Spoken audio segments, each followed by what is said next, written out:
did Lou Elizondo think I was a bit weird when I said, "Oh my God, my hero," and I hugged him? Like, I hope I didn't wear them out, because I was thinking, No. I was thinking, I'm lucky Tucker didn't kill me.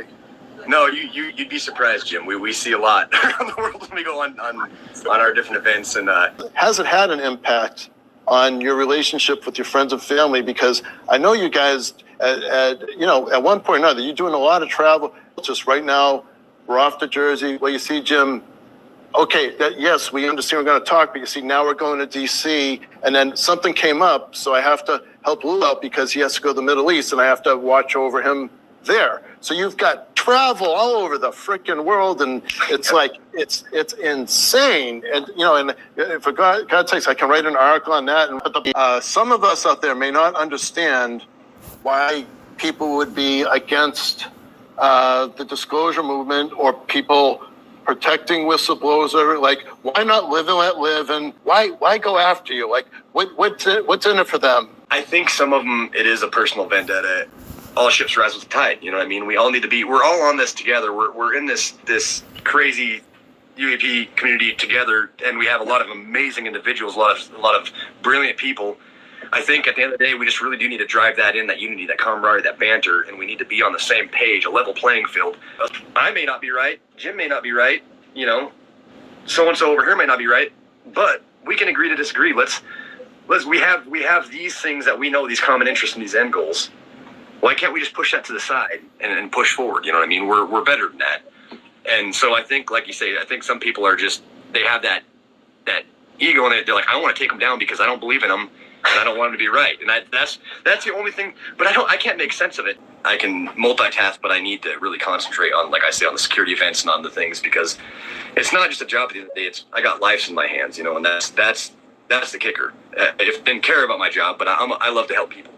And that's also why I hopped into this part of the security part of this operation with the, I guess, the UAP phenomenon, because I want to help the American people with what we know, and we're getting it out there in the right venues, and hopefully people understand that, But it is hard to separate background. It's hard to separate that life and work, especially when you have people's lives on your line. So you can't. There's no room for error. You know what I mean? There's no room for error in my industry.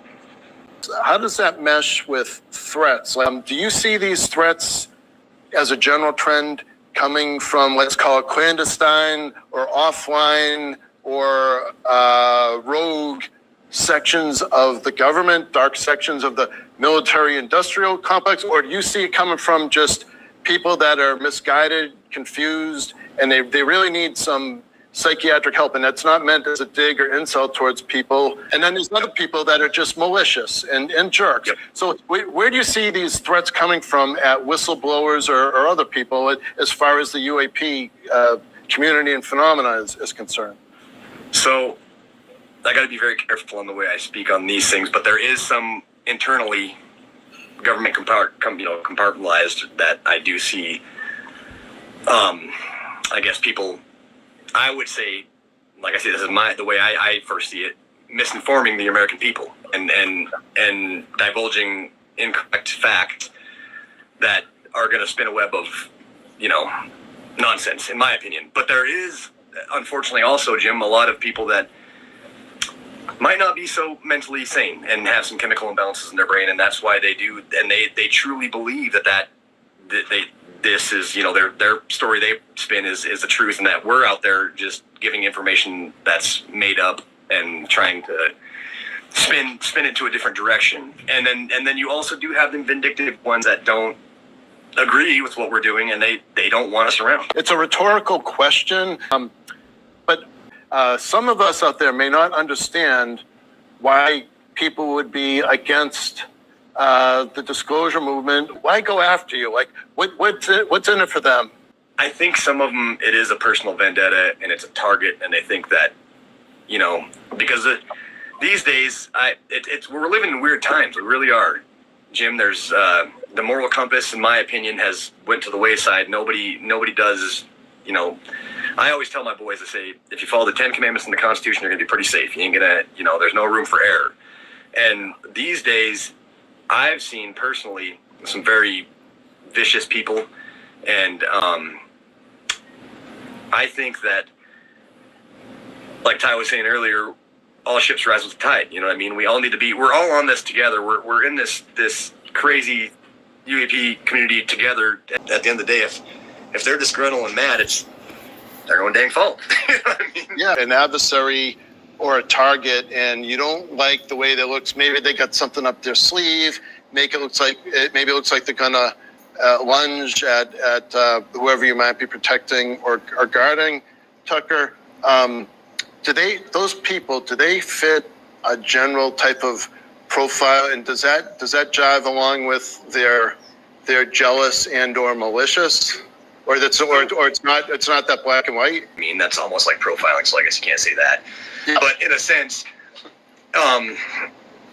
you can kind of, and sometimes I'm off, but I always err on the side of safety. So if I think that anything is looking suspicious or, not right, I'm going to have a little more attention. I mean, I'm always scanning, always constantly, and watching the crowd. But if I have somebody closer to us that's in reach length that could, cause some disturbance, I make sure I can have that threat under control if need be.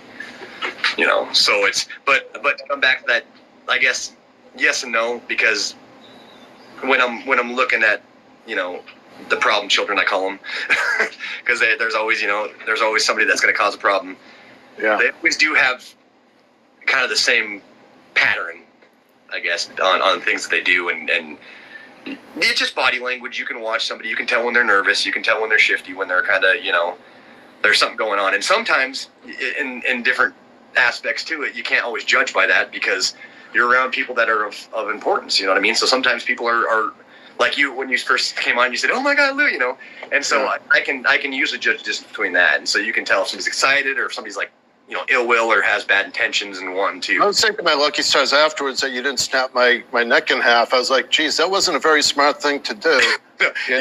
Although, Lou himself, people underestimate him because he, I can honestly say that I was amazed that I'm actually maybe 1 or 2 inches taller than Lou, which that's not saying much for either one of us, but that guy's a tank also because, former operative and his arms. I mean, he got some pipes on him. He's a big. I'm sure. Either one of you guys. And so now technically, some nutball goes after Lou, which that's suicide. Plus you're there. It's like good luck. It's not going to turn out well in their favor.